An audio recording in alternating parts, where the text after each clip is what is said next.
Webster's dictionary defines The Mist as You're still listening. This is our final transmission.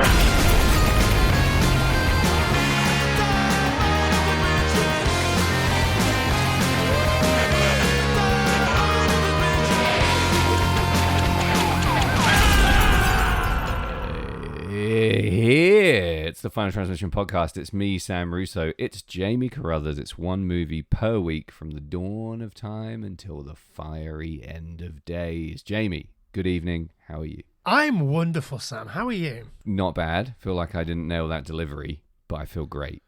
Yeah, you've been sacked from Yodel. Yodel? Oh, I see. Delivery. Here he is. James had a Negroni. Full disclosure, he's making bad dad jokes all the way through the preamble for the Patreon. Welcome, everyone. Let's get you up to speed. What's the speed? The speed is one Negroni by the sound of it. Today on the Final Transmission podcast, we're covering the movie The Mist. It came out in 2007. It's a Stephen King property. It's rated R. It's 2 hours and 6 minutes long, as we found to our surprise this afternoon. It's a zippy little movie, so I was so shocked to learn that it was over 2 hours long. Yeah, me too. This is what, our third Stephen King movie? We did Mr. Hat, what's it called? Mr. Hat. Dr. Sleep. Dr. Sleep. It'd be Mrs. Hat, if anything, wouldn't it? Yeah. Ms. Sorry. And we did Silver Bullet, which is based on Cycle of the Werewolf, right? Yep. Spiritually, I feel like we've done the Langoliers, but we absolutely haven't. No. We have not done the Langoliers, although we might talk about the Langoliers a little bit later. I mean, we already are. Oh, that's true. Well, then I'll take that off. Job done. Yeah, so I wanted to cover this because I've got a bit of a difficult relationship with The Mist. I used to fucking hate it. Ooh, interesting. I used to think that it was bad. Wow, okay. But it turns out, right, and you won't hear me say this that often, I was just wrong. It's really good. I've never heard you say that. Two things you don't hear Jamie do often. Admit that he's wrong and apologise. I mean, I didn't apologise. I'm not I know. fucking sorry. Still waiting for that. So that's very interesting. So when would you say this turnaround occurred? Was it gradual? How did you come to the conclusion that it's in fact not a film you don't like? Well, I mean, we'll get into some detail about the thing that I don't like, which I still don't like, which is the ending. I don't like the ending. Interesting. I think it's stupid and annoying, but I've come around on the rest of the movie. It used to be that I thought the ending was so bad that it ruined the entire movie for me. Right. But now I can enjoy the movie and, the ending is the ending. I don't know if it was gradual. I think a switch just flicked in my brain one day when, for a film that I didn't like, I've watched this film maybe 6 or 7 times. That's more than me, and I like it. Yeah. And I think maybe somewhere around 3 watches ago, I was like, do you know what? I do like this film. I think I know why you don't like the ending, but we'll save that for the end of the ending. Or at least the beginning of the spoilers section. Yeah. What's your relationship with The Mist, Sam? It was always a favourite. I guess a lot of people call it a novella. It's part of various collections. Skeleton Crew is where I've read it, yeah. Yeah. I mean, does Stephen King even have a short story in his entire catalogue? I don't know. They're all kind of novellas. I loved it as a... Some of them are much longer than novellas. I'll say that. Yeah, for sure. I reckon I'd be guessing, but I reckon I probably read this in like year 8 or 9, probably 14 or so when I read Skeleton Crew for the first time. Absolutely loved it. Thought it was a real standout in the in whatever collection I read it in. I'd be surprised if it was Skeleton Crew. I think the school had like a slightly different set of Stephen King novellas that I read, and I loved it. I thought it was an absolutely wonderful story, great premise, a really well constructed Stephen King plot as well for a change. Yeah, I think Stephen King is sorry to interrupt, Sam, but I think Stephen King is best in short story form. Because when he's got 1,100 pages to work with, I love The Stand, right? But me too. There's something about the efficiency of short story Stephen King. Like all of his short stories, I think are great. Rita Hayworth and This. I can't think of another one now because I've had Negroni. But There's a lot of strong collections even of King short stories, and there's some really good short novels, and there's some great epics. Like you said, you mentioned The Stand. I love Under the Dome. I think there's some really good long uns as well. I think we've talked about my issue with Under the Dome, and the ending is so stupid that it really mars the whole book for me. And I think one thing about The Mist that means that it doesn't bug me is that it's 2 hours long, whereas I spent days reading Under the fucking Dome. Yeah, definitely. Yeah, I mean, I probably spent like a whole summer reading Under the Dome. So where The Mist is going to win for you, where maybe... So a lot of King fans obviously just have to kind of deal with the fact there's not a lot of endings to really hang your hat on. A lot of people say that he sucks at endings. I wouldn't go that far. But I would say that there's not many like show-stopping, truly literary endings to some of these fantastic novels. Yeah, agreed. So, where you win with The Mist is the spoiler alert. You get one ending in the movie and one very different ending in the text itself. So, I'm going to go out on a limb and say that I prefer the ending of the book, the short story, the novella, or whatever we're calling it. Yeah, sure. Let's just call it a book. Fuck it. Yeah, I have it in independent. Book I think did they release it independently off the back of the movie? Do you know what? I just have it in my head that somewhere I have it as part of this little box set of novellas, as well as an individual release, as well as in Skeleton Crew, because I've got an absolute shit ton of these things kicking around. But I really think if you're hypercritical of Stephen King's endings, which you're I am, still going to find something to enjoy in both versions of this story, this tale, basically.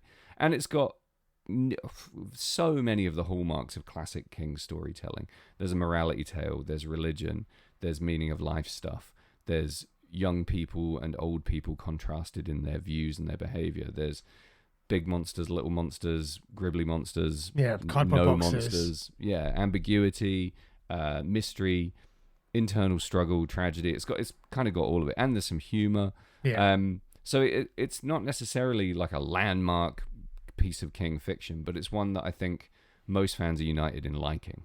Yeah. As Stephen King adaptations go, this is a really good one. I think it's up there, definitely. Yeah. Do you think it's weird? So this is directed by Frank Darabont, who also directed The Green Mile and Shawshank Redemption. Weird that he chose this in that sort of King trifecta. Yeah, I wrote the screenplays as well. It's very interesting to me. The thing that I think, because we're probably never going to cover The Shawshank Redemption because it's not a horror film. Sure. The thing that I think is weird about The Shawshank Redemption is that it's regularly considered on thousands and thousands of lists as the best movie ever made. But nobody ever talks about Frank Darabont in the same conversation as your Scorsese's or your Spielberg's or your like best directors ever. That's very true. He doesn't get the credit for making the movie what the story isn't. A lot of credit goes to the performers. A lot of credit goes to King. Yeah. I think maybe it's because people are just so surprised that it's a Stephen King story that a lot of the media spotlight goes there. I mean, Frank Darabont has a slightly odd career. With some great movies, some not great movies. But like you said, not as much credit as you would think for these. I don't know if studios choose these properties and throw them his way, or if he says, I think I can make this into a great movie. I don't know how that part of the industry works. Do you? I don't really, but I imagine that if you make The Shawshank Redemption and you get that kind of cachet, Stephen King is like, here are the rights to all of my everything. Bullshit. Like, yeah. It's interesting, and some of King's most commercially successful adaptations are not horror. Are they? Shawshank Redemption, Stand by Me. Yeah. Even that James Franco Kennedy thing was relatively popular for a Stephen King. I watched that quite recently, and I thought it was pretty good. I like the book. It wanders off big time, 2 or 3 times, but it's pretty arresting. It's a great mystery.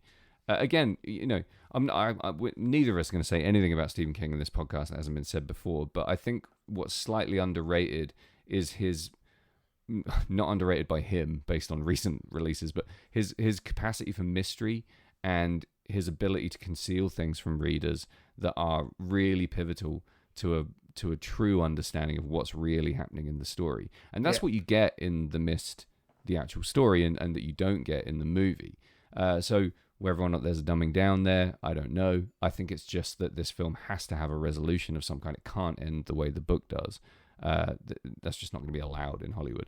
But there are some very interesting things that happen in the movie in parallel with the book. I don't want to do like a rote comparison between the two because we're talking about the movie. But 2007, I don't remember this coming out necessarily. I just remember seeing it around 2010. Yeah, I think about the holy same. fuck, I can't believe I snoozed on this. Like, where was this? How did this happen? And I remember just fucking absolutely loving it the first time I watched it. Yeah, I think everything that you're saying is completely right. I think Frank Darabont is interesting in that he gets Stephen King in quite a magical way, in the same way that Rob Reiner sort of did with Stand By Me. There's like a way to make a Stephen King movie where you can tap into some of that essential Stephen Kinginess of it and still somehow make a good movie. Like, there are lines in this, there are moments in this where dialogue is quite bad and like works written in a book. There's a scene quite early on where that woman's trying to leave. Obviously we've not talked about the plot or anything yet, but there's a scene quite early on where the woman's trying to leave to get back to her kid, and she's like, won't someone see a lady home? Which like it's so Stephen King, and like you can see him writing it like, this is a cool thing that somebody might say in 1952. So many of Toby Jones' lines are like that, aren't they?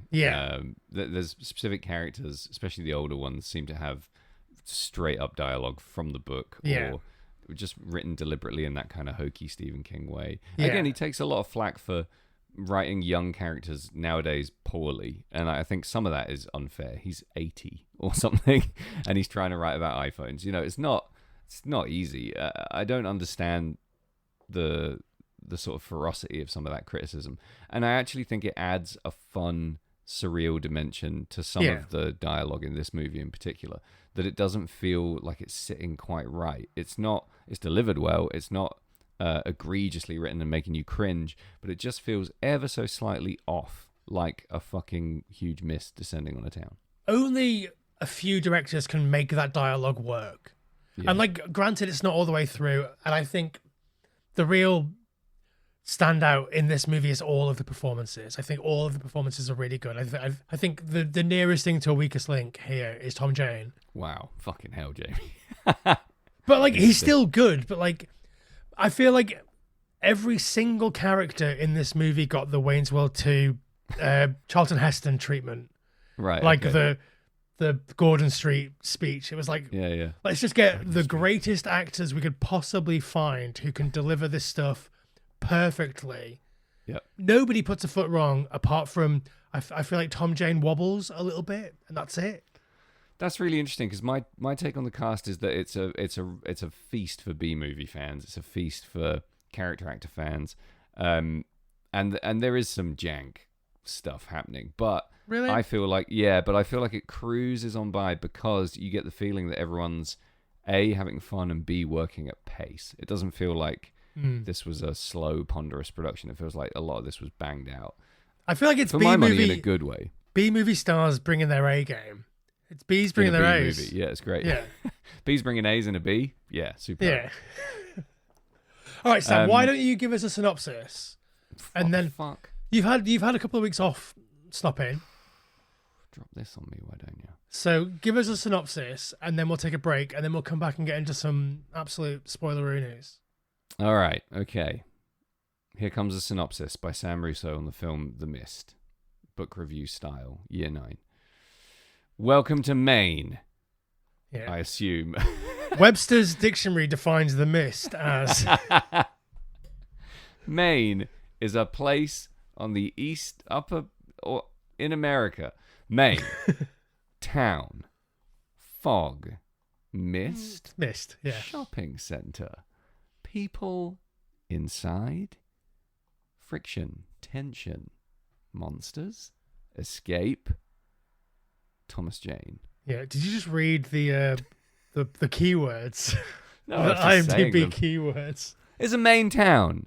Thomas Jane is an artist. Yeah, Thomas Jane's in Maine. He goes out shopping after the rain. Things go insane. Yeah.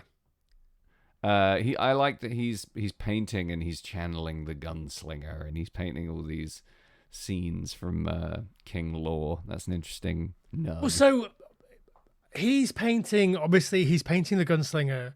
Although that's not what the gunslinger looks like. Spoiler alert. Yeah. I'm not gonna say what the gunslinger looks like, but it's not that. It's not Idris Elba either. It's certainly not Idris Elba. But he's also painted the thing. Yeah. There's a lot going on in that. I don't think he little gallery. painted. Like, obviously, they're using Drew Struzan like artwork there, Yeah. and like that's cool. But like, I don't think Thomas Jane is old enough to have painted the poster of the thing. No, I don't understand what's happening there at all, except it's, opening scene fan service. Yeah. I think it's fine. The best thing about, in all seriousness, the best thing about the plot of this movie is that there is a town in Maine and an eerie fog descends upon the town. Yeah. That's cool. You don't need any more than that. There may or may not be something nefarious In the mist. in the mist. It's not gorillas. No, it's absolutely not Jodie Foster. And there's people trapped in a supermarket trying to figure out how the fuck to save their own lives. If it was gorillas, that would have been fucking cool. Yeah, but I think Gorillas in the Mist did that already. Did they?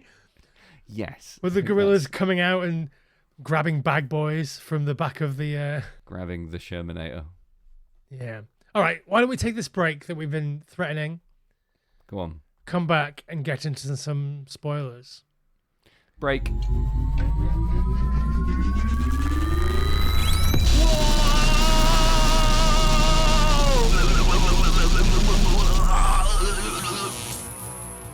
Whoa, holy shit. I guess that's why they call it Phantom Power. Sam, I'm back. Back. Redscare.net. Oh, you should go to redscare.net if you're in any way interested in what's happening in punk rock nowadays. You can buy a lot of good stuff from redscare.net. A lot of punk records, a lot of merchandise. You can support the bands that you listen to on streaming services by putting some cold, hard cash in Toby Jack's bank account. Redscare.net, people. Head over. Do the thing. Yeah. While you're there, also consider looking at Sam Russo's newest album, Hold You Hard. It's very good. You can buy it from Red Scare in the continental United States or from Specialist Subject in the UK. Yep, by the time this comes out, you might be able to buy it from me. If you could buy it from Sam, do that. If you can't, buy it from someone else. Good advice. Okay, Sam. Do you want to start with the ending, or do we want to work our way towards the ending?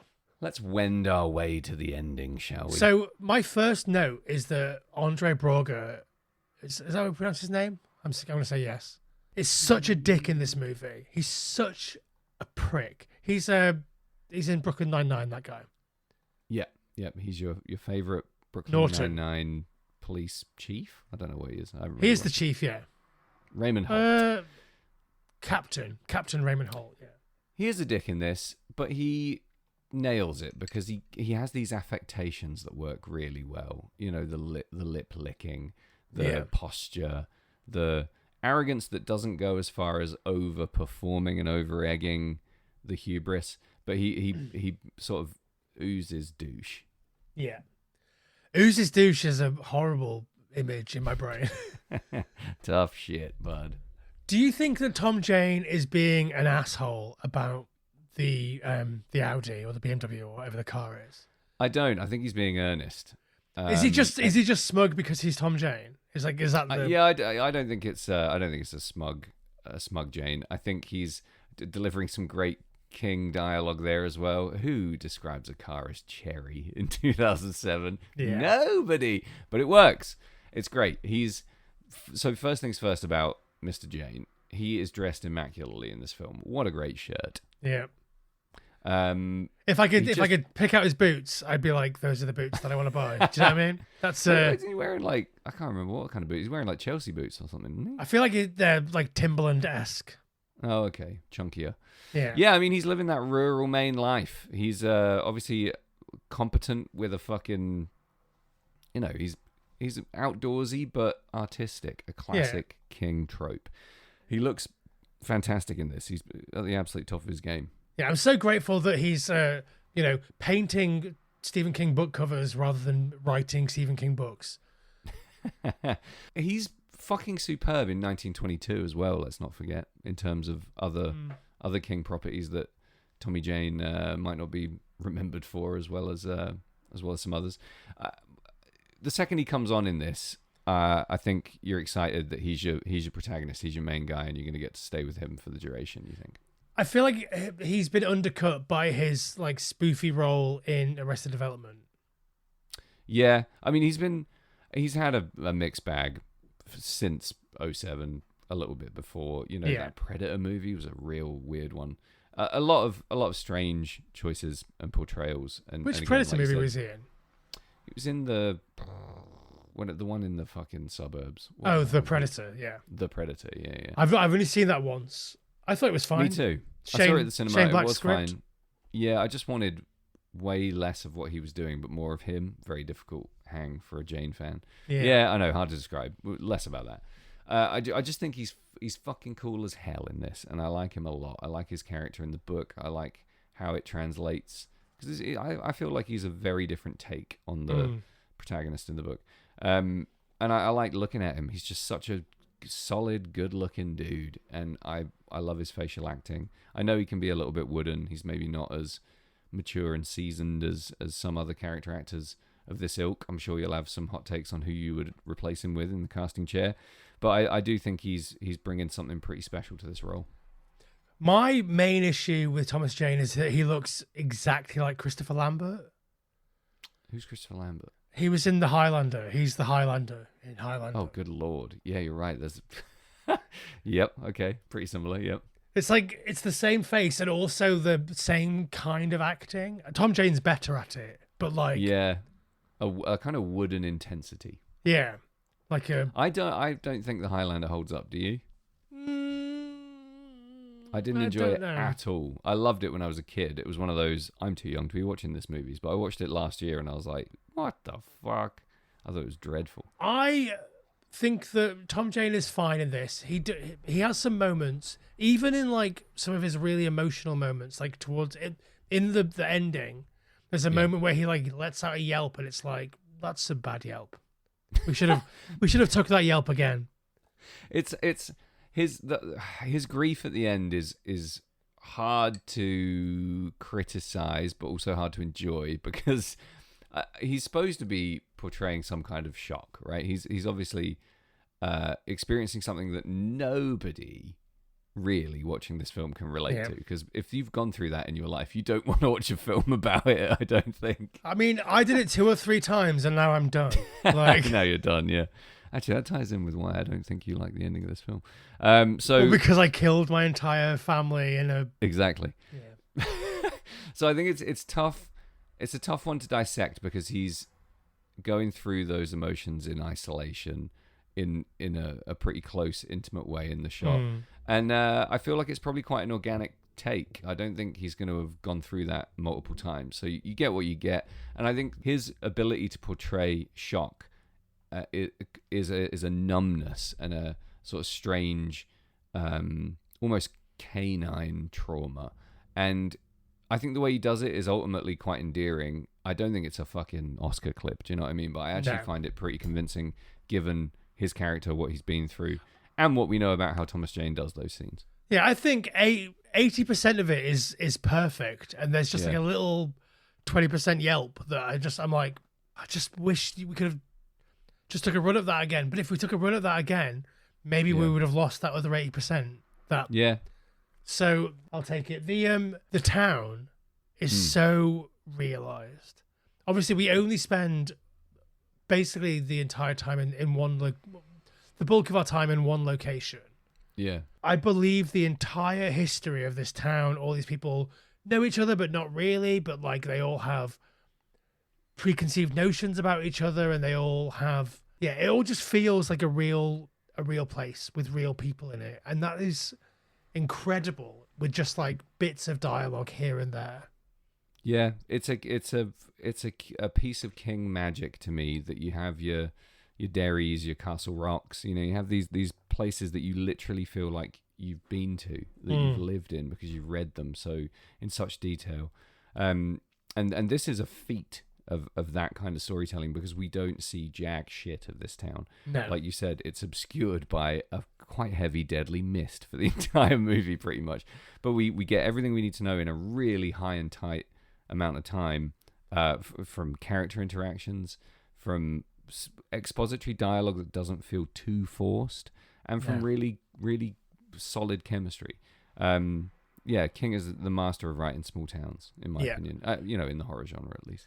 Yeah, I think most of the bad, like, expository dialogue is coming from Marcia Gay Harden as Mrs. Carmody. But I think her performance is completely electric, and she is instantly one of the greatest King villains in cinema, I would say. That's a pretty hot take, I think, bud. Really? Yeah. I think she's amazing. But, I mean, we'll talk more about Mrs. Carmody in a little bit, but I think, like the way that, like, people have these sort of micro resentments based on things that have happened before the movie started and things that happened during the movie taking place. Like when he punches William Sadler's character, he sort of takes it on the chin to begin with. William Sadler is like, yeah, you know, I fucked up and so I deserved that. But then when he sort of becomes turned by Mrs. Carmody, Mother Carmody, then he seems to like carry that resentment through that. It's really clever. It's just like a really interesting and deliberate and clever way of like building a small town dynamic or carrying a small town dynamic into a really small location. And these people's small town lives have been intertwined for a really long time in some of these relationships. You know, some of it's multi-generational. You got a teacher in there who taught a couple of the guys who were in their late 40s at school. You know, it's a great example of Stephen King shrinking the world into a small town and then shrinking the small town into a shopping center, and trapping people in there and doing that social experiment, and bringing in the whole idea of the fantastic. The thing that's really fun for a teenager reading King, I think, is constantly wrestling with the idea as whether evil exists as a force in the world or whether human beings are fundamentally good or evil or neither, and developing that and fleshing it out in lots of different scenarios. And one of the ways we see it play out here is again in just a really contained environment, and it adds an enormous amount of tension. I think that those themes are so front and center, because you know that any action that happens in this movie isn't just going to be about escaping the peril. It's going to be about defining a key part of the human experience. So you're buckled in. Yeah, I also think like we could watch this exact movie from the point of view of Andre Braugher's character and see a very similar thing, because obviously a lot of the town are bristling against Tom Jane's character because he went to college or whatever. Yeah, he's got that big city learning, and like obviously Andre Braugher's character is the same. Like he is an out of towner. He's a lawyer, so like they are maybe considered closer, like as a type than they would consider each other. For sure. So like we could easily just watch that movie. In the same way, like in Shaun of the Dead, where they like bump into their sort of counterparts, and it's like Jessica Hines and all those people. Yeah. Like, we could easily watch the Andre Braugher movie, and he's clearly able to talk. His knowledge and ability to command a room is able to talk these 6 people into leaving with him and going out there. We actually don't know what happens to him. We know that, like, his mate... We know that the one guy that they put a rope around gets got. I thought about this movie a lot during COVID. Interesting. I think, like, I mean, I engaged with a lot of conspiracy theory content during COVID. Obviously, there was all of the anti-vax stuff. There was all of the COVID conspiracy stuff. And, like, obviously, during COVID, we weren't all together in a shopping center, in a supermarket, trapped there. But we were all trapped on the internet with maybe one or two other people in our actual lives, and that was it. Mm. And like watching the way that like that conspiracy narrative almost like infected other people as it was going, it was so similar to the way that Mrs. Carmody like brings people on to her insane religious conspiracy insanity. Yeah, it's another really adept exploration of religious fanaticism from Stephen King. As a guy, he's a guy who believes in God. Do you know what I mean? And he's still able to criticize institutionalized religion in this way that I really enjoy. And I think it's just a fantastic exploration of fear, and it shows Stephen King's intimate understanding of fear as an emotion, as a state, as a force, and everything it does to human beings in different situations. You've got people who react with overblown pride, people who take the leadership role, people who lash out, people who shut down completely and disappear inside themselves in response to fear. Yeah, people who deny like the evidence that they're seeing. Yeah, people who deny objective reality that's right in front of them, and people that fly off on crazy reactionary tangents. You got the whole spectrum in the book and most of it in the film, and an exploration of the brutality that leads to, but also a kind of subtle exploration of the kindness and the generosity that is possible in those situations. Yeah, but it's all about fear. It's it's the verdant, fertile fear that Stephen King loves to live in and loves to put us through. Yeah, that really makes this whole thing click and work. This almost plays like a zombie film. Like it's almost like in a zombie film, it's like the real villains are the people around you. The real villains are the people, and the zombies are ancillary to that. They're a factor. Mm. They're almost like an inciting incident. I guess this is just like a bigger scale version of Night of the Living Dead. Like, yeah, the monsters are almost the entertainment in the story. The really bleak stuff is all human based. The really scary stuff is all human based. I mean, the monsters in this play a really important role in besieging and creating the actual mortal peril. But like you said, they're not necessarily even the antagonists. No, and they also, I mean, we'll talk about the monsters in some depth because I've got some takes, but sure, they're not like malicious. They're just in a place and they're flying around and doing shit and I guess killing people because they're in the way or because it's animal instinct. It's not Mrs. Carmody getting people to stab people and trying to steal people's children. Yeah, that's a uniquely human process. Exactly. They're just feeding or, like you said, adapting to a new environment in some way. Yeah. We're not. We're doing horrendous things to each other in response to fear and, as a manifestation of our primal nature. And that's just, anytime King is in that zone, I want to see how people die. It's normally really interesting and fun stuff. Yeah, I genuinely think she might be one of the biggest shitheads in cinema history. Oh, she sucks. Yeah. She's like insufferable. Easily up there with like some of King's like best human villains, like Ace Merrill and Annie Wilkes. Like easily up there, but I would say almost like Nurse Ratched level of like horrible character who I despise with all of my being and can't look away from. Like, for me, she lacks the clout of a Nurse Ratched. She's too much of an annoyance and too much of a flimsy.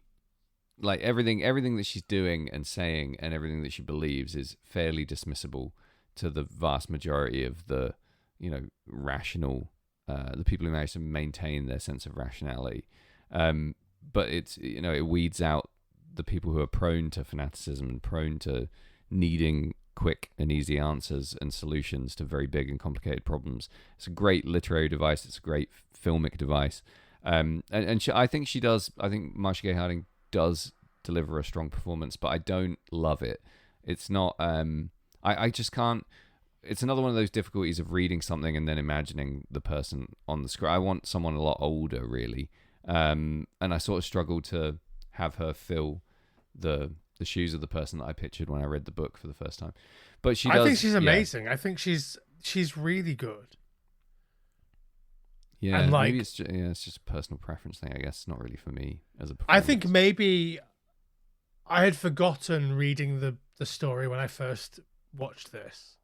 And I think Yeah. maybe that's key, is that I didn't have the this is the person in my brain-ness of it. Yeah, I would love that luxury with anything I read. Yeah. Even if I read it long before I watch the movie, I'm still influenced by the movie version or the TV show version somehow. It's just something I find hard to switch off. Yeah, I try and, like, more recently, I try and not watch adaptations if I know that I want to read the book. And I'll Yeah. very rarely read the book of an adaptation that I've watched Yeah. because I think- it'll annoy me. Like, we talked about Lean on Pete, like, Mm. off podcast quite recently. And if I'd have watched the film first, I think I would have been, I wouldn't have read the book. Yeah, that's a really difficult one. The casting is slightly off the wall. The Motel Life's an interesting example of that because I read it I've read that book so many times, and I've seen the movie many times as well. And I really like all the casting, but I'm still somehow able to retain an image of Frank and Jerry Lee, well, everyone in that book. That's my own kind of creation, because there's not really much in the way of description in any of those books. They're very sparse, very spare, by design. But I do find it quite easy to I don't know. It's a strange one. I think what is blowing me away at the moment is if I listen to an audiobook by, read by somebody, and then I listen to another audiobook by the same author, maybe featuring the same characters, and it's somebody else reading it. I cannot fucking wrap my noodle around the different voices. It's impossible. I just have to pick one and stay with that forever. I only do non-fiction audiobooks Interesting. because then it's like a long podcast. Yeah, you don't get enough podcasts, so you need those audiobooks. Exactly. I need a 19-hour podcast in my life. You know how people are supposed to be, like 80+% water? I think you're 95% digital media at this point.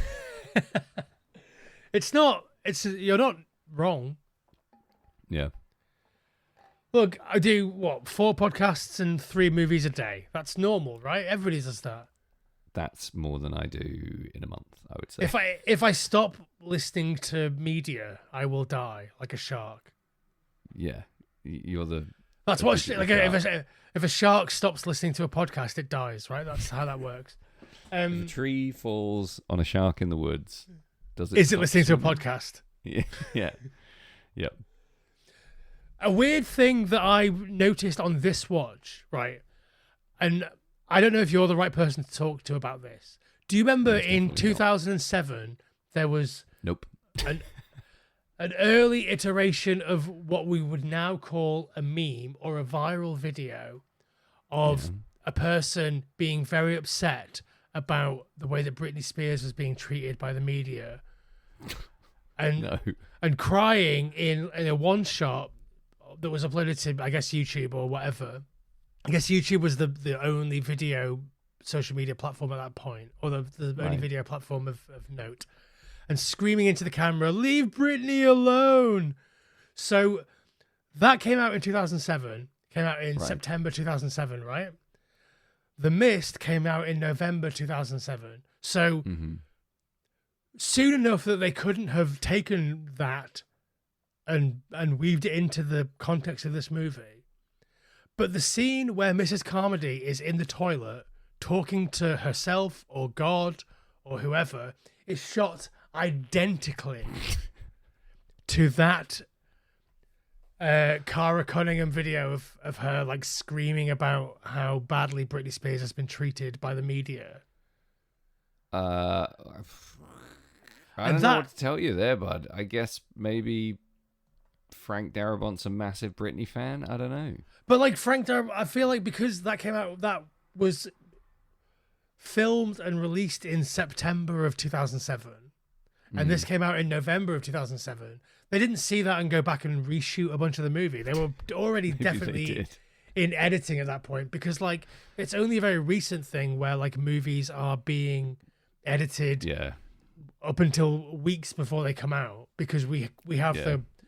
the luxury of that with like digital projecting and stuff. Nobody has to send stuff off to be made into a huge fucking Physically made yeah. canister. Yeah. So Yeah, this is also pre when movies are kowtowing to bullshit popular culture flash in the pan nonsense memes as well.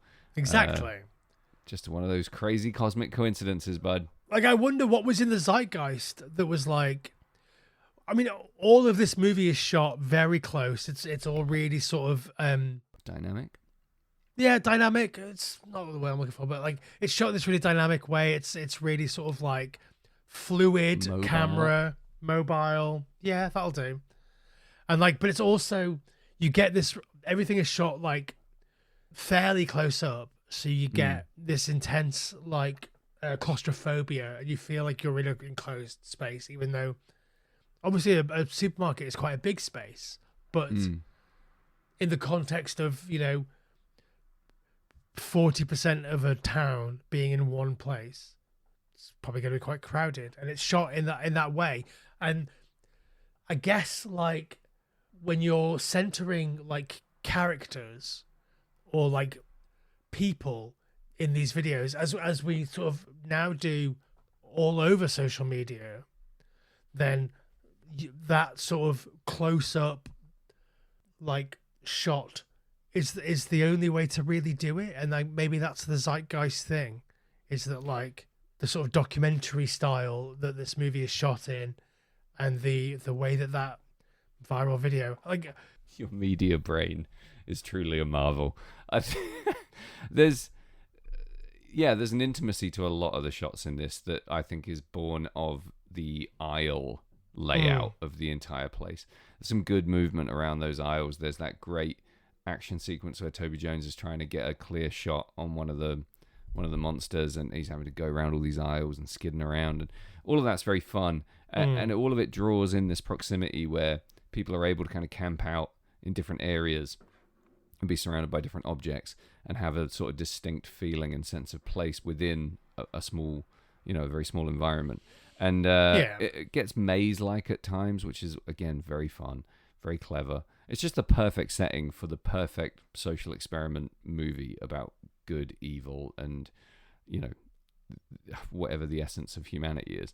And again, there's that parallel with, you mentioned the zombie movies, there's commerce in there as well. There's how quickly these social structures and these rules of conduct go out the window when life's threatened and when resources become scarce. I think all of that is really beautifully framed by the supermarket setting, and really brought home by the close proximity of a lot of the shots that feel close and greasy, and you can almost smell people's breath in some of those scenes. It's all so tight and weird. I love it. Yeah. Just to go back to, obviously you mentioned like the flying monster sort of flying around and Toby Jones is trying to shoot it. Obviously Stephen King was very pivotal in the success of Evil Dead, right? Like his quote on the poster gave this like super low budget nothing movie the air of legitimacy that allowed it to break through into like modern popular pop culture lexicon. And similarly with Evil Dead 2, do you think that the S-Mart scene in that one version of Evil Dead 3, the Army of Darkness, do you think that's inspired by The Mist? It's a real snake eating its tail situation there, isn't there? There's also a very Raimi POV mist shot in the lead up to the doors being shut for the first time. There's a couple of moments in there that feel very Raimi. Yeah, I wouldn't be obviously surprised Army of Darkness if came there's a out bit in of what, give and take. 93 or something. So like, do you Right. think so? In the notes in Skeleton Crew about the construction of this short story, Stephen King talks about him being sort of trapped in a supermarket or something. I can't quite remember. And and imagining like a giant winged monster like flying around the aisles. And like that's basically what happens in that ending, the S-Mart ending of Army of Darkness. Sure. So I wonder if like, Raimi read that and was like, I'm having that. I'm having that little Wouldn't bit. surprise me. Yeah. They're paying such close attention to each other's work in that period, aren't they? Yeah. They're sort of inextricably linked and drawing inspiration from each other and, kind of tacitly feeding each other with their various projects. I'd be amazed if there's not some connective tissue there. Yeah, and you're right. Like Darabont definitely uses like the like deadite cam of Evil Dead as the doors are closing. Yeah, and the mist is drawing in. It's very welcome Raimi-esque, or maybe even just tips of the hat to Sam Raimi's filmmaking style in this that I really enjoy. It's obviously ruined. Elephant in the Room ruined by the CGI, unfortunately. Yeah, can we talk? We talk a bit about the CGI, maybe the monster design more generally as well. So, like, obviously, it's all dog shit as far as I'm concerned. The concept art, Bernie Wrightson, who is one of my favorite artists, did the creature designs in the concept art, and in the concept art, I think they look amazing. Right. But there's something about them being translated into 3 dimensions that just doesn't work. I feel like their faces are too human. They're like too skeletal and like humanoid. Like the even like the flies and stuff that have those sort of iguana-y type faces, they're still a bit too pareidolia or whatever. Like there's just too much human in there, and it just sort of feels a bit too cartoony. And then obviously the CGI more generally, some of it is okay, like not too bad. Some of it is just very clearly not interacting with its surroundings. It's sort of like that, the different colored brick in the Ninja Turtles cartoon that means that that they're going to be pulling that brick out to get to behind it or whatever. Do you know what I mean? Yeah, absolutely. Yeah, Scooby-Doo classic. Yeah, it just doesn't work. It doesn't work within the surroundings. It's off tonally as well. I just don't think it's right at all. Whoever's ultimately responsible for signing off on all of that is the reason the movie doesn't ultimately finish or deliver. It finishes, but it it does finish. I saw credits. Yeah. It's way too fucking Star Wars prequels for me. It just looks gross. I just can't get down with it at all. Almost like 2D animation bunged on top of a real movie in a way that doesn't work. And like it's obviously 3D, but like there's talk of a black and white version that I've never seen, where I've seen the black and white version. Yeah, the CGI looks better in black and white. Yeah, not for my money. It's everything you're describing that's wrong with it. It's nothing to do with the color, I don't think. Yeah. You can get away with it from a kind of squinty B movie, black and white, grainy kind of perspective, but it's still not for me. It still doesn't work. It's too spindly and too flittery, but then too smooth, but also too wet. Like it's all just wrong. It's just bad. It's just primitive and not up to the standard of the themes and the true depth of the peril that we're trying to convey with this film. It just doesn't do it justice at all, unfortunately. Yeah, sometimes I would watch this and just sit and imagine like those Robertine, like The Thing effects. Yeah. They plant the whole idea that there's going to be something Thing-esque in this very early on, and then you get this shite? No, that's not fair. This film is 10 years too early or 10 years too late is the issue. Definitely. Yeah, definitely. And untouchable now. Like, you can't do another version of The Mist with another new ending or something. Did you watch the TV show? I didn't make it all the way through. I thought it was garbo. It's just not good. Yeah. There's not much to... The less said about that, the better. I think where there Can you spoil that for me off pod after we finish recording? Sure, absolutely. Thanks. Spoil your tits off. Yeah, carry on. I think the places in this movie where there are practical effects, they show such a propensity for excellence that it's even more criminal that they lean so heavily on the CG. The part where I think it's Chris Owens, is it his leg or something, is just flayed off by the tentacle. It tells you everything you need to know about the assailing tentacle and how it kills, what it does, and it looks fucking great the way that flesh just comes away. It's like a scalping. It looks superb. And then you've got, when the body does finally erupt with spiders in the pharmacy scene, the body itself looks amazing. It's absolutely superb. The best effect for me in the whole movie is when the young girl gets neck stabbed by one of the flies, the progressive growth and bloating and the veins and everything. Just absolutely superb old school practical effects, utterly undermined by all the dog shit CGI. It's a real crying shame. Like the squib work when the bag boy, what's his name, Norm? The bag boy is like getting roughhoused by this like CG tentacle. Yeah. It's like the squib work on that is so good, and it's basically in Who Framed Roger Rabbit. It's like, do you know what I mean? It's like it's such garbage CG that I can't engage with it. I think at least the saving grace for me on like those early scenes and some of the later scenes where the monsters are really, really big is that like at least the tentacles don't look stupid. They don't look like they're part of that habitat. They don't look like they exist in that space.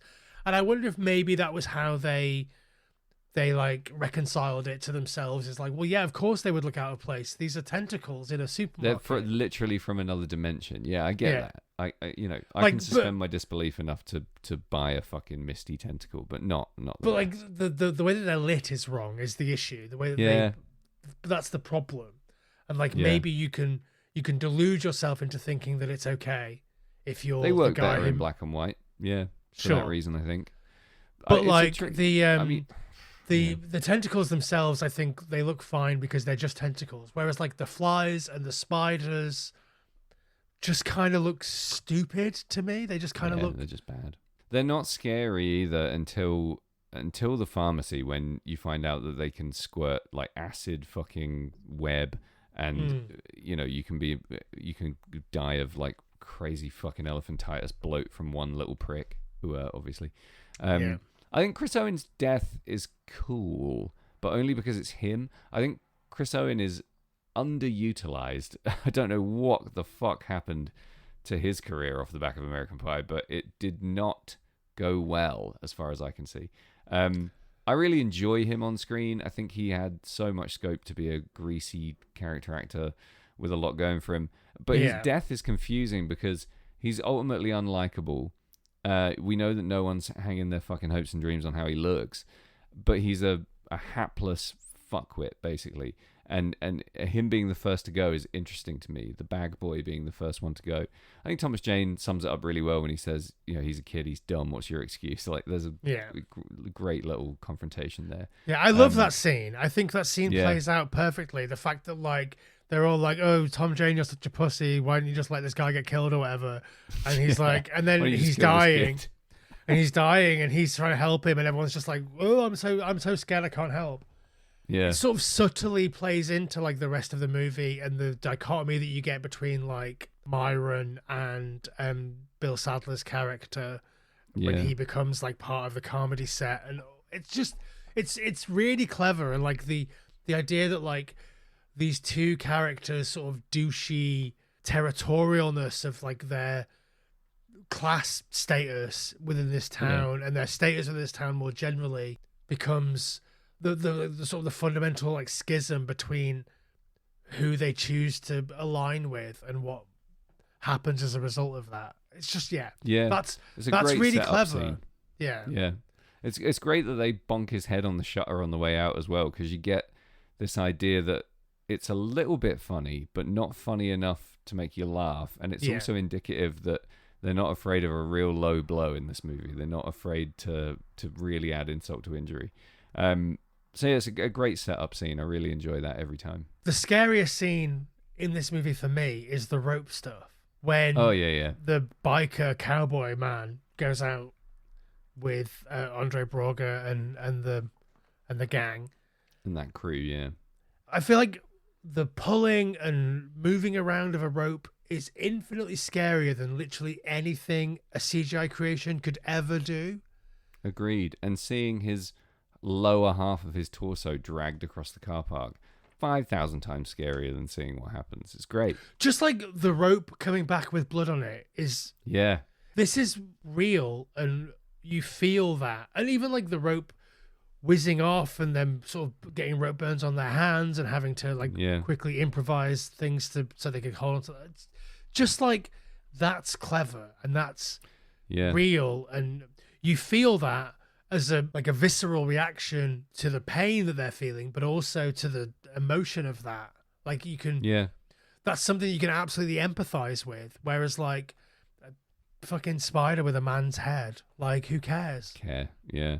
It's tactile, it's tangible, it's a little bit gross. You get great, physical reaction acting from Thomas Jane and Toby Jones in that moment where they're actually given a real thing to act with. And not, like you said, some fucking boogly-eyed nonsense that's not even there. And that pays off. Yeah, it's a great scene. Again, just brilliant tension. Really well executed. I like the fact that I think this film is still good despite all of this bad CGI. And also one other neggy thing while we're on a little neggy roll here. Yeah. I could really do without the deep explanation of Project Arrowhead. Like I don't need it in the book. I don't think we need it in the movie. I much prefer the mystery. I don't need to know shit about Project Arrowhead. I mean, the soldiers killing themselves would work better without it. Yeah. I think we'd be more adrift, more confused, and therefore more open to the horror and the places to which these people go. If we don't know about this mysterious Project Arrowhead, can do without it. Like it just, I don't hate it, but I could definitely do without it. I don't hate it either, but I just think it's unnecessary to. Like, it's fine to have the whispers about, what the army are doing up on the hill. Like, that's enough. Great. That's plenty. Like, you're completely right. It's much scarier, much more mysterious if it's like something's happening. Something's like these creatures in here. We know that some fuckery's happening over there that we don't know about. We're as in the dark as everybody else. That's just a much scarier place to be. And then if two soldiers secret themselves off into a room and hang themselves, the horror is ratcheted up 1,000%. Holy fuck! Why would they do that? What did they know? And then you're left with more questions than answers, which is always a better place for breeding tension and fear than having all the answers. Oh, they're interdimensional fucking Cthulhu beings from another world. We can't fight. I don't know. Answers too many questions for my liking. Yeah. I completely agree, especially when that exposition is given by a man who is about to explode covered in spiders. Like, do you know what I mean? It seems dumb. It's like we kept this guy alive long enough for him to deliver this bit of explanation about what's happening, and now we're just going to kill him in a really gruesome / naff way.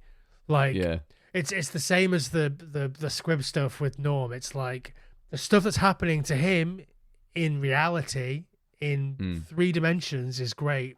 The fucking PlayStation 1 spiders that are crawling out of him, they can fucking do one. Do you know what I mean? Yeah, the Resident Evil monsters.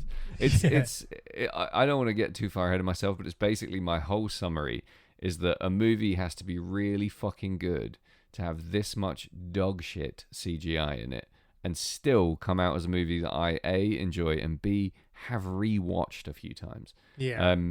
It's got a lot going for it that isn't completely ruined by these very dated, very gross, very crude, misguided, poorly placed decisions of computer-generated shit. Can I just remind you this is 11 years after Jurassic Park? Like... Oh... scathing. Isn't that insane? Jesus. That's brutal. I mean, think how long after The Terminator it is. Do you know what I mean? Like, there's practical effects have achieved miracles in cinema by this point. True, like, boundless scope for achieving incredible feats of visual artistry. You do not need to fucking CG these gribbles. There's so much they could have done to make this one of the all-time greatest B movies. Yeah. So it's a real shame that they choose this particular route. But it is what it is. Obviously, this isn't a big budget movie, and I think they spent all of their money just trying to get people that can actually act. Yeah, I mean, the cast budget on this is money well spent for sure. Yeah. And I think that despite the bad CG, the action set pieces, like the big set pieces, are so exciting that it almost, again, doesn't really matter that the CG is so bad. It almost becomes like a quirk of the movie. And like, Yeah, you can pull yourself away from it and just look at the people. yeah, You don't have to engage with the monsters, and you know that if you're engaging with the movie on any level beyond just being entertained by colors and images, you're engaging more with what's happening thematically than you are with the physical action. Anyway, the physical action is welcome. It's fun. It keeps the plot moving. Keeps people moving from different type of jeopardy to different type of situation. It helps them form different types of bonds. It's really useful. But I think if you're watching it maybe as a King fan, you don't give a fuck about any of that, really.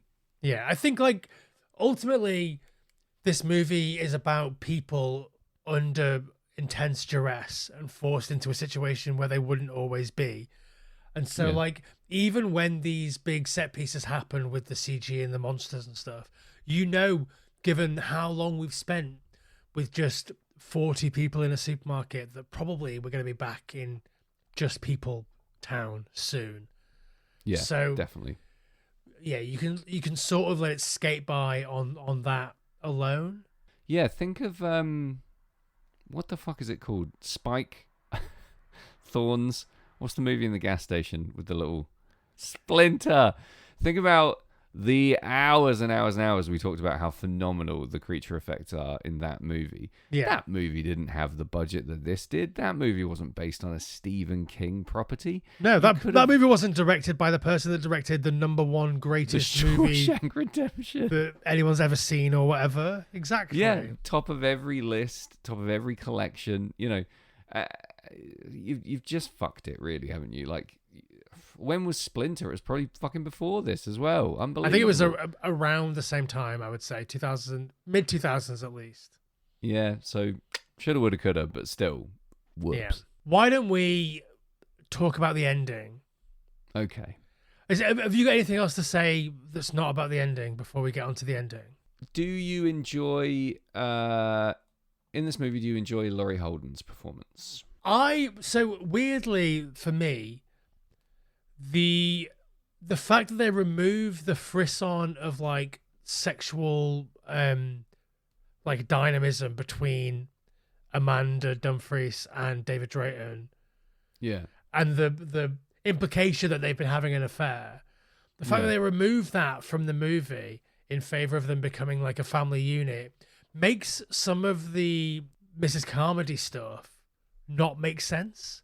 Like, yeah, it's why such a is she strange constantly decision. calling her a whore, like based on nothing? It's like, Yeah, just because she's a blonde woman walking Yeah. around, but presumably a single blonde woman. It doesn't make any sense. I hate that they don't fuck. The chemistry is there, but like you said, it doesn't fully deliver no. the spice that it does in the book. It's a fucking horn dog fiesta in the book. And who are you to take away some pound cake from a Stephen King book? That's not fair. Give us the pound cake. Yeah, this is the second Stephen King adaptation where I've been like, where is the big fucking sewer fuck scene? Yeah, where's the irreconcilably gross description of fucking? Why don't I get that? Yeah. I want to picture Stephen King typing with one hand. Yep. Snorting, drinking, typing, thwapping, all of the above. I think she's great in this. She carries, she's got such poise. Yeah. And she brings such a grounding, leveling performance. When you've got Toby Jones getting a bit dangerously close to being weird parody nonsense at times. I think she comes Toby in with some Jones's chops. accent work is incredible in this. Very strong, quite often very strong. Obviously, like a massive stage guy, a total national treasure. But he could drift into being a bit of a caricature in this, in the way that a lot of English actors doing American roles where they have a lot of lines of dialogue and a lot of action and aren't classically action actors end up becoming. but Yeah. he stays just on the right side of it and gives a really fun character performance. But I think she's a great counterpoint to all of those slightly crudely drawn characters like Jeffrey DeMunn's character to a certain extent. Well, definitely, but someone like Buck Taylor could drift into that category as well. But she's a good leveling influence on all of that. Very classy performance. Yeah, I think she's really good. I just don't understand the choice that they made with her character. Me neither. I have no idea why you would remove that as like such a fundamental element. Have it be the frisson. Do you know what I mean? Just have there be like hint at it. Yeah, give me a wink. Just give me some fervent looks across the aisles of like. I mean, it transitions well to our discussion of the ending because it has to be because of the ending. Now that I think about it, right? Maybe it's not a thing that you could have them be fucking and have the ending that we have. Well, I think it's more that like Darabont is more focused on like creating a family unit and having the family unit be the dad, the kid, the woman that he fucks behind his wife's back, and two random fogies. Like, I think that's swallow, I guess. Yeah. And like they want the emotional punch of like him finding out that his wife is dead, which we don't find out in the book. I think audiences, again, not to speak for everybody in the fucking world, but audiences can handle that. Those two things in their brain at the same time. But I agree. I bet that's why they did it. I think that's a gutless move. I don't like it. Yeah, I wonder if they're like, well, the audience won't like Tom Jane's character if he cheats on his wife and then also shoots his kid in the face. Like, yeah, do you know what? Maybe it's shrewd because maybe we don't have enough time in the movie to fully digest the nuance of that situation, whereas in the book we kind of do. We're able to sit with it a little longer. We're able to reconcile those two facets of his character more easily than, I guess, the risk of just thinking, oh, he sucks. This small town big shot artist guy is, banging the hot chick and abandoning his wife and blowing his kid's head off. Yeah, maybe it makes him a rougher hang. So obviously we've touched on some of the ending. So I don't hate the fact that like they run out of gas and they think that they're completely fucked and they choose to die in the suicide pact rather than die by the hands or the fucking CG fangs of these giant spiders or whatever. Like, I don't hate that. I have no issue with that. My issue is that somehow the army have brought the mist under control. We've let leaf blowers, bro. We've let untold gigantic fucking Cthulhu demons and God knows how many spiders that are breeding like mad in our fucking pharmacies. And like all of these flies and these fucking weird dragoons, like all of this shit is come through the portal that was created as a result of Project Arrowhead, and all it took was a tank and some lights, and it's fucking on its way. I feel like we don't need that. The hopeful ending in the book, the we're trapped in the mist and we just hear what is it, Hartford or whatever. Like the fact that we just hear the fact that there may be a place where the mist hasn't got to yet. That's enough. That's hopeful enough. The idea that like, and the 1-2 punch of like him killing his entire newfound family, including his son who he adores, and then the emotional like wrenching feeling of him trying to kill himself with the gun which has no bullets left, and then getting out of the vehicle and like basically like calling on the monsters to come and kill him so he doesn't have to be alive anymore. For then the mist to just be over. It's too Twilight Zone for me. It's too goofy in like a way that doesn't hang on the emotion of the scene before it. That's really surprising. And then when you tie that in with the fact that the army have somehow defeated Mist, like it just doesn't make any. It just doesn't ring remotely true for me. You lose, Mist, America. That's not what I thought you were going to say. I can totally see the validity of your experience there, and I can see you in my mind's eye reacting viscerally to that happening the first time you watched it. Every time Yeah. I watch it, Yeah. this time, obviously, I've seen this movie 6 or 7 times at this point. This time, I was watching it, I was enjoying it, I was in, and then the end happens, and I'm like, oh god, the emotion, he's firing the gun in his own Yeah. mouth, but like there's no bullets left. Oh, there's that weird yelp. Okay, but we're moving on, like, and then we're getting out of the car, and then the big wrong of a fucking monster is coming. Oh no, it's just a tank, and the mist is clearing. Like, Yeah. we have somehow hoovered the mist up, killed the infinite amount of creatures with flamethrowers. It's fucking nonsense. We know Yeah. that like one bit of fire plus these creatures equals an entire supermarket full of people burning to death, basically.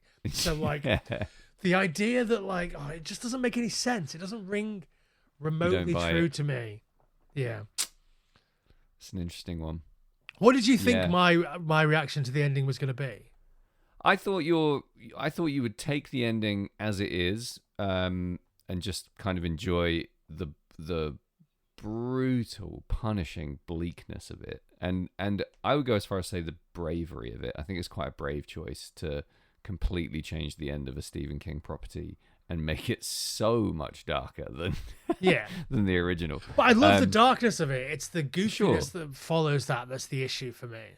I thought the issue would be that it diminishes reward on rewatch. Like there's no real pleasure in watching that ending multiple times because it is just harrowing, and there's no surprise anymore. There's no fun in the the murdering of the woman, child, and 2 old people when you've already seen it, because it's such a gasp. Oh my, I can't believe they fucking did it. Especially for a fan of the book, if you don't know it's coming. So the rewatch value is diminished significantly for my money. And it's a very long, drawn out scene. The reward is minimized by knowing where it goes and what happens.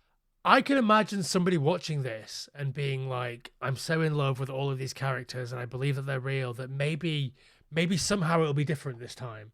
Maybe somehow Right, yeah. the ending will change and there will be the ending that I want to happen for these characters who I have this strong relationship with. And I think maybe there's a rewatch factor in that. But yeah, I just don't rate the defeating of the mist. Yeah. It reframes some stuff for me in a really interesting way. The fact that the army is able to come in and get this under control, it doesn't look easy. It looks like they've deployed. It looks like the National Guard, to be honest. It looks a bit jank, but essentially it seems to be being driven back. People are being saved.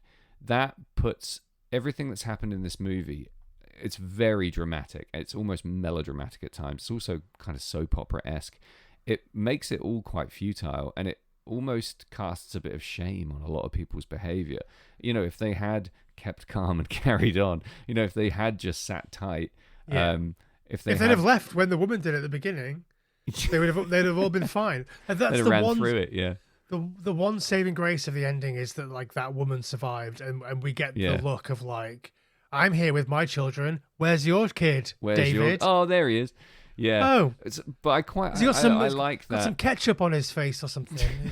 Is he all right? But the ending works on several levels for me because of that, because of the sadness and the sorrow and the bleakness and the tragedy, and you just can't imagine Thomas Jane's life from that moment on being anything at all. So all of that is punishingly bleak. But this idea that, do you know what? If we just fucking gritted it out and not killed each other, we probably would have been all right. That's quite funny to me. It brings a real dark, humorous edge. And the fact that the army are just kind of walking around with flamethrowers, ushering people along in almost a routine way, like how they would deal with a medium-sized natural disaster, kind of feeds into that a little bit for me. But I totally agree. I think it's maybe a slight budgetary restriction that you don't have great army shots. You don't have tons of troops. You don't have lots of really dramatic rescue scenes or anything like that. You just have basically 2 soldiers. Yeah. Fine. I don't know. I think it's a great way to rewrite the ending of a Stephen King book. I think like it works I just the 1-2 punch of like the emotion and then the Twilight Zoniness of it is Yeah, doesn't land for you. doesn't land for me. But also 2007, weirdly, is Shaun of the Dead, which ends basically the exact same way. Yeah, it's interesting. The army Yeah. shows up, they've got Yvonne, like she's there with all of her She's crew fine, and they're all yeah. fine. Like it's very weird that like there's just some things floating around in the zeitgeist that are so similar. Yeah, that is really interesting. I mean, it's also a brave time to be shooting kids in the face. Yeah.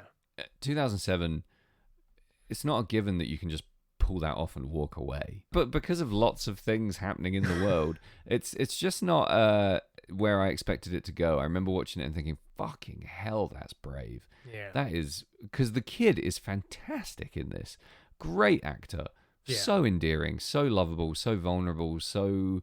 you just constantly want this kid to be safe and protected and not exposed to all the shit that the kid's exposed to. So, and the fact that he makes direct eye contact with him, there's so much about it that's graphic and sort of beyond the pale of what's, expected. I just think it's whether or not you like it, the royal you, anyone watching this movie, I think you have to kind of sort of give a wry nod and a smile to the fact that they went there, because that's fucking nuts. Yeah, I think that there's a watch in me where I'm like, okay, this is the watch where I get the ending and I enjoy it. Yeah. But it's not happened yet. No, and I can totally see why. There's parts of that ending that don't necessarily land with me. I just like taking it as part of the whole movie rather than isolating it, because it's such a massive moment and it's such a defining scene/set of scenes, and it is in such stark contrast to the source material that it does prompt a lot of questions and a lot of discussion, but tied in with the whole movie and kind of taken as its own thing. I think it works really well because it's just very clever, as well as being fucking black as pitch. Holy fuck. But yeah, I completely agree that it does add like a frisson of like comedy, super dark comedy, gallows-ish like humor to it. If that's what you're looking for, then you can absolutely find that. Yeah, for sure.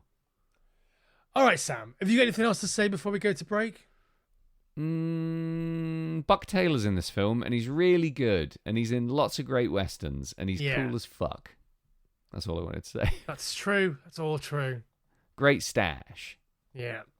He's Stash great. through the Buck ages. Taylor is really good. He's got a fucking shotgun in his Jeep. He's having a great time. Of course he has. Yeah, he's the guy with the fucking shotgun in his Jeep. Where's the rest of your shotguns? Oh, at home, dickheads. Yeah. He's got He's not 50 brave enough to go out and shotguns in get his it, though, fucking is he? in his long johns. Yeah. Long John Shotgun. That's what they call him around town. Exactly. Around this main town. Yeah. Right, yeah, no, I'm done. Fuck this. Let's move on. All right, well, let's take a break, Sam. We'll come back and we'll sum up and finish off and go to bed. Will you give it up, man? Nobody's out there. We're alone. Oh no, there's somebody out there. I'm picking up all this crosstalk. Okay, Sam, I'm back. Are you back? Back. Yes. So before we just go on and finish off the episode, Go on. for our North American listeners, you're on tour in the coming weeks. Oh shit, I am. I'm in the United States of America. Starting off in Chicago, winding our way down to Fest. We're playing pre-Fest and pre-Fest and Fest. We're also playing Chicago, New York, Virginia, Boston, a whole bunch of places. Check out the tour dates at Sam Russo Music on social media, at Red Scared Industries, and at redscared.net. Cool. I would be going, but I'm not. I have to, so I am. Yeah. Is this solo or full band? Solo, it's just me with a good friend, a great band from Northern Ireland, if you haven't heard them, and Great Brendan friend. Kelly of the Lawrence Arms and the Wandering Birds fame. And then in November, if you miss me on that run, you can catch me in November with Teenage Bottle Rocket on the west coast of America, also the western states. Check out tour dates at all of the aforementioned. Excellent. When am I going to get any fucking work done? That's the big question on everyone's lips. I'm fucked. Okay, so this movie has some of the best stuff in movies. Like, Thomas Jane. I love every performance. Moments of Thomas Jane notwithstanding, I think everyone is operating at their absolute tip-top best of their ability, really stretching out as far as they possibly can.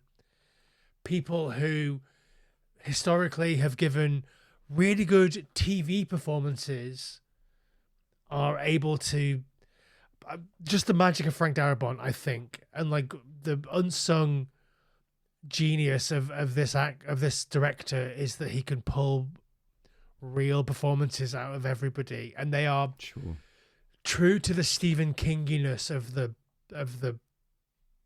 screenplay and the setting and everything that's happening, and still feel like real people who exist in the world. It's just magic. Obviously, there are many problems with this movie. Maybe not many, but there are enough that like we could spend 40 minutes talking about them. And yet it endures. It continues to be a decent, solid, wonderful exploration of fucked people in a place. You can't mess with that. Like the beauty of taking like the nightmarish intimacy of Night of the Living Dead and that small house of 4 to 6 people and extrapolating that to an entire town, and yeah, it's fucking flying gribblies instead of zombies, but like the truth that sits at the center of it is eternal.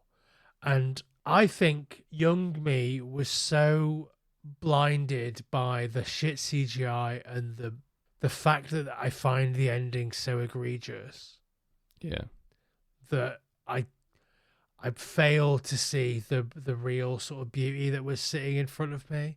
And now I'm old enough and I'm mature enough to be able to look at this and say, yeah, okay. I just think it just turns out really good. And also, like I say, living through COVID probably doesn't hurt. Seeing this stuff happen on a macro scale worldwide while we're all forced into an enclosed space, it just really hit home for me following that. So in terms of a review, in terms of a score, I'm going to give this 700 terrible CG spiders out of 1,000 CG spiders bursting out of a military policeman in a pharmacy. Pretty good. It's a high rating. 7 out of 10. It's a solid 7 out of 10. 7,000 out of 10,000 is great. You go. I'm gonna go similar feelings, but except I've always loved it. For me, it's more the awe at pulling off the risky. You know, it's such a risk to take such a loved property and turn it into something that's ultimately very different to what it was really intended to be, and to do so with real style, a fantastic B-movie cast, and just the right amount of jeopardy. It's fascinating to me because it is such a B movie, but it's got so much in terms of head, heart, and guts that it's elevated slightly. Then it's absolutely dragged down into the mud by all the terrible visuals. So that push pull is always present in the viewing experience. I don't hate that experience anymore. It's kind of softened for me a little bit now that I've come to terms with this is just how it looks. Just go with it. I do quite enjoy the black and white version, and the ending really works for me. So the Thomas Jane of this movie is wonderful as well. I really enjoy him on screen. I love the entire cast. I think William Sadler is really crucial to all of the action essentially, but also the delivery of a lot of the key messages. I think he does a really great job in this, as he does in everything I've ever seen him in. He's superb. So for all of the reasons above, I'm going to give this 4 out of 6 bullets in my gun to kill my loved ones. It's a triumph to fuck up such a huge amount of a movie and yet have it feel so complete and so enjoyable. So well done, you fucker. Well, there you go. That's The Mist. That's the fucking that's 2007's rated R, The Mist. Yeah, You should go watch it if you haven't already. It's completely ruined if you've listened to this podcast before watching it. Nice one, dickhead. Yeah. If you've made it this far, then you obviously have enjoyed this podcast, and you should do more to support us if you're not already. And you can do that by subscribing to the Patreon, where you can get the Negroni cut of this episode. Negroni cut. Yeah, if you've listened this far, you've probably got as much money as you have time, so you should join the Patreon. For a mere $5 per calendar month, you get access to uncut gems, such as the preamble, the postamble, the breaks where we just leave our computers and piss, and all the fun stuff in between. Yeah, all the stuff that I cut out, of which in this there might be many. Quite a lot, yeah. Yeah. So good month to sign up.